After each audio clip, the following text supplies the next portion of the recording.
बिस्मिल्लाहिर्रहमानिर्रहीम। अस्सलामु अलैकुम या अली मदद जी लतीफ़। दोस्तों, अॼु असां अज़ीम वलीउल्लाह सूफ़ी बुज़ुर्ग शाइर हज़रत शाह अब्दुल लतीफ़ भिटाई रहमतुल्लाह अलैह जो ज़िक्र करे रहिया आहियूं, जंहिंखे आम तौर ते शाह भिटाई, लाखीणू लतीफ़, लतीफ़ साईं, भिट जो शाह, शाह साईं, भलारो भिट धणी जे नाले सां पिणु सॼो वञे थो।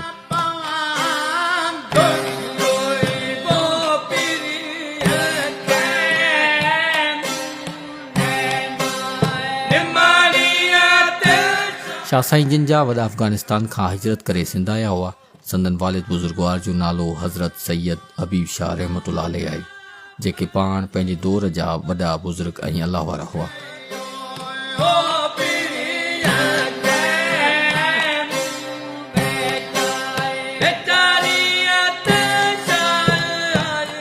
संदन विलादत बासादत 1101 हिजरी मुताबिक़ 1689 ईस्वी में मटियारी ज़िले में मौजूद हाला हवेली में थी, जॾहिं त कुझु मौक़िक़नि जे मूजिबि पाण भयपुर ऐं कुझु जे मुताबिक़ पाण सुईकंदर में ॼावा।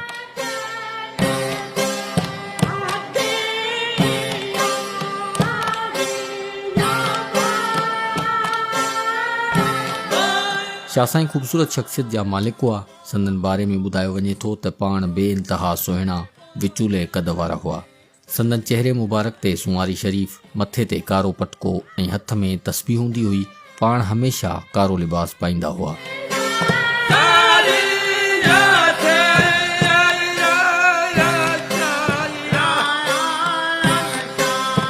पाण शुरूआती तालीम पंहिंजे घर में पंहिंजे वालिद खां ई हासिल कयऊं। पाण 5 या 6 सालनि जा हुआ जो पाण खे आखून नूर मोहम्मद जी दरसगाह मोकिलियो। पाण अवेसी तरीक़त सां तालुक़ रखंदा हुआ ऐं 3 किताब हमेशा पाण सां गॾु रखंदा हुआ, जिन में क़ुरान मजीद, मौलाना रूमी जी मसनवी शरीफ़ ऐं संदन तड़ ॾाॾे हज़रत शाह अब्दुल करीम बुलड़ी वारे जो रिसालो हूंदो हो।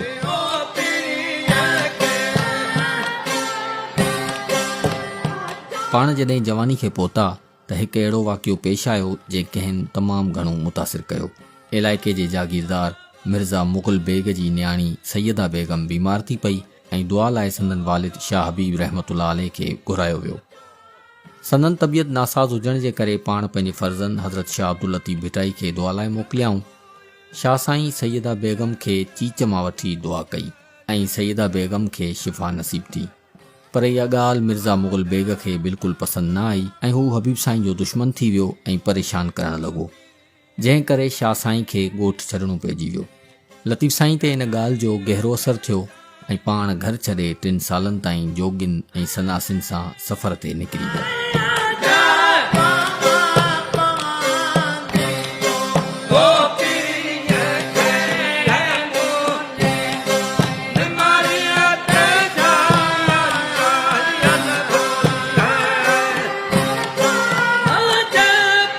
पाण सॼी सिंध जो सफ़र कयऊं ऐं मुल्तान ताईं विया।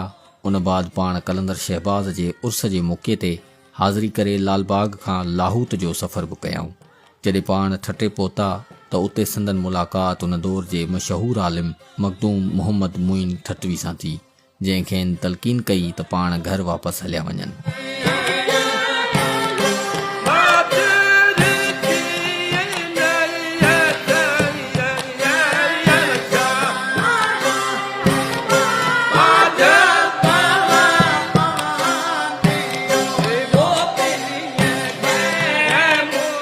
कुझु अरसे बाद कोटड़ी मुग़ल बेग में कुझु सरकशनि हमिलो कयो, जंहिंजे नतीजे में मिर्ज़ा मुग़ल बेग जे ख़ानदान जा तमामु मर्द मारिजी विया। सिर्फ़ु हिकु नंढड़ो ॿारु ऐं कुझु औरतूं रहिजी वयूं।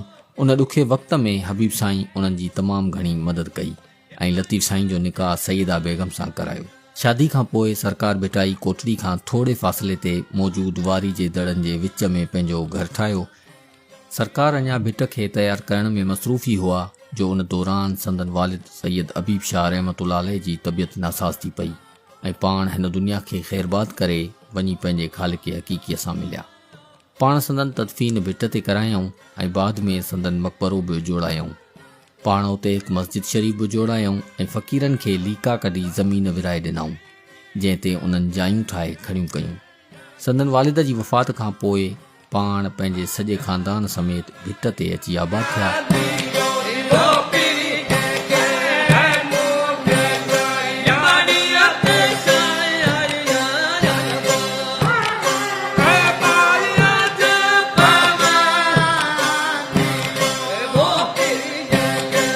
17वीं सदी सां तालुक़ु रखंदड़ लतीफ़ साईं खे सिंधी शाइरी जो पुख़्तो शाइर तस्लीम कयो वञे थो।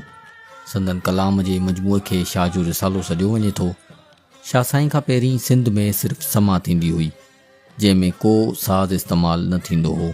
शाह साईं समा में संदन साज़ जंहिंखे दंबूरो चइजे थो उन जो इस्तेमालु कयो। हीउ साज़ 5 तारुनि ते मुश्तमिल आहे। संदसि फ़क़ीर दंबूरा खणी हिकु हल्के जी शिकिल में थी वेहंदा हुआ ऐं संदन अॻुवाण तमर फ़क़ीर अलाह जे नाले सां राग जी शुरूआत कंदो हो। फ़क़ीर पहिरीं बेत चवंदा ऐं आख़िर में वाई ॻाईंदा हुआ।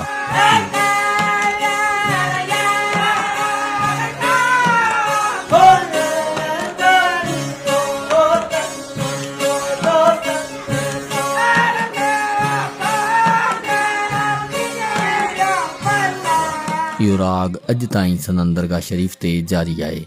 पाण संदन वफ़ात खां 21 ॾींहं पहिरीं मुकमल अकेलाई खे इख़्तियार कयाऊं, एतिरे ताईं जो पाण 2 महलनि जी मानी मस खाधी हूंदाऊं। आख़िर हिकु ॾींहुं पाण ॿाहिरि आया, गुसल कयाऊं, मथां चादर कयाऊं ऐं फ़क़ीरनि जे विच में आया।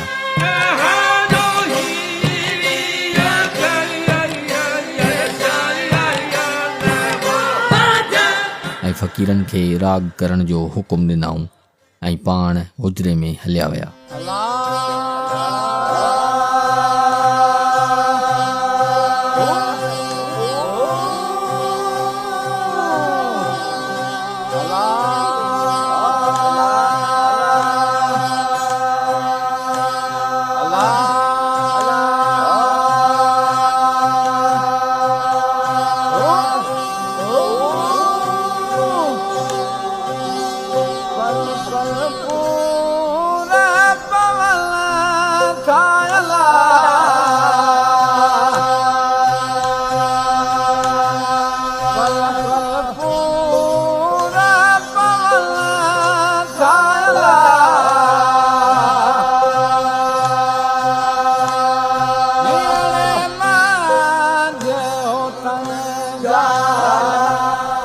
राग लगातार 3 ॾींहंनि ताईं जारी रहियो।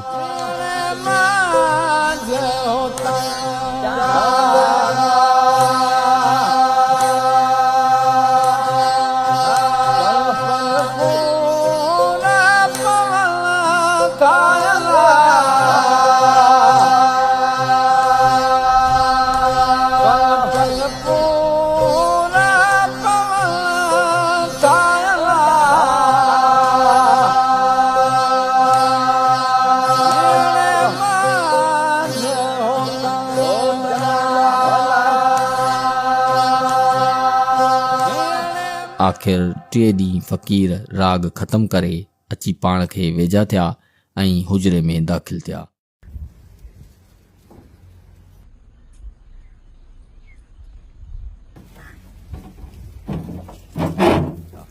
ॾिसनि त सरकार जो सिर्फ़ु जिस्म बचियो आहे, रूह पंहिंजे महबूब मालिक ॾांहुं परवाज़ करे वियो आहे।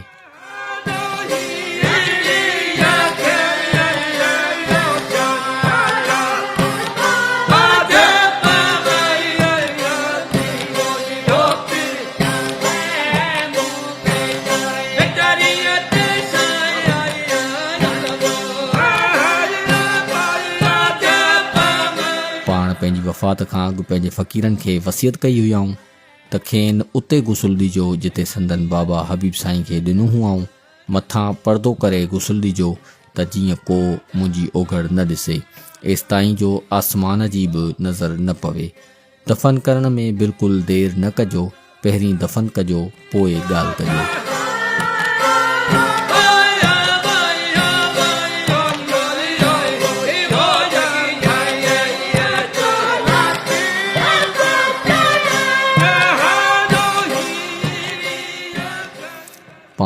14 सफ़र मुज़फ़र 1165 हिजरी बमुताबिक़ 1752 ईस्वी ते वफ़ात कयाऊं। संदन आरामगाह भिटशा में मौजूदु आहे, जिते हर साल 14, 15 ऐं 16 सफ़र मुज़फ़र ते संदन उर्स वॾी अक़ीदत ऐं एहतराम सां मल्हायो वेंदो आहे, जंहिंमें संदन अक़ीदतमंद मुरीद पांधीअड़ा वॾी तइदाद में शिरकत कंदा आहिनि।